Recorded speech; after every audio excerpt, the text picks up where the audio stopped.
Chapter 9 verse 13।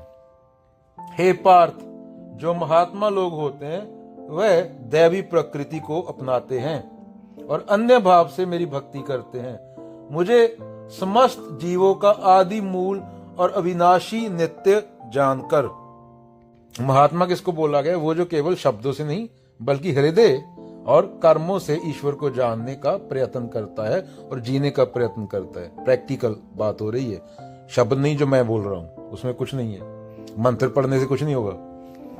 वह दैवी गुणों से संपन्न होता है, जैसे क्षमा, करुणा, अहिंसा, सच्चाई, निम्रता।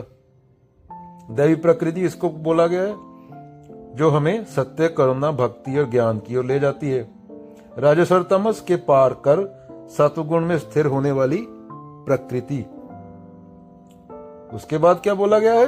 भगवान को सिर्फ मूर्ति या रूप तक सीमित नहीं मानते, उन लोगों की बात हो रही है, बल्कि पूरे ब्रह्मांड की चेतना के रूप में समझते हैं जो हर प्राणी में व्याप्त है। अगेन, ज्यों तिलमाही तेल है, ज्यों चकमक में आग, तेरा साईं तुझ में है, जाग सके तो जाग। एक उदाहरण ले लो।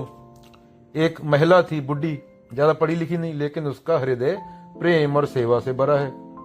वह प्रभु को हर जीव में देखती है, गली के कुत्ते को रोटी देती है, पेड़ लगाती है, हर दिन एक बार शांत भाव से प्रार्थना करती है। किसी मूर्ति के सामने नहीं, प्रार्थना करती है बस, सबकी भलाई के लिए। ऐसे नहीं कि मुझे $1 मिलियन मिल जाए।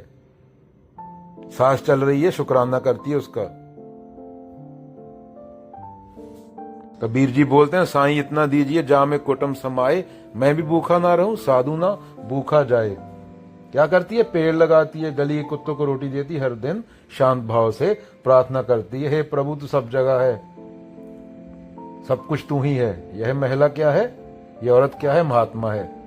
इस ऐसी महिला की बात हो रही है जैसे मीराबाई थी, जिसने ईश्वर को जीवन में उतारा है। ये तुम्हारे बाबा लोग नहीं जो नेता लोग के साथ फोटो खिंचवाते हैं। तो क्या बोला जा रहा है असल रूप में? जब मैं और तू मिट जाए तब जो रह जाए वही सत्य है। महात्मा वह है जो ये जानता है मैं शरीर नहीं, मैं वही चैतन्य हूं जो सबका मूल है। मैं उसी सत्य को भजता हूं जो मेरा ही स्वरूप है। तो क्या बोल रहे हैं अगेन? मूढ़ लोग शरीर को ही सब कुछ मानते हैं। ये श्लोक 12 में बोला गया था ना।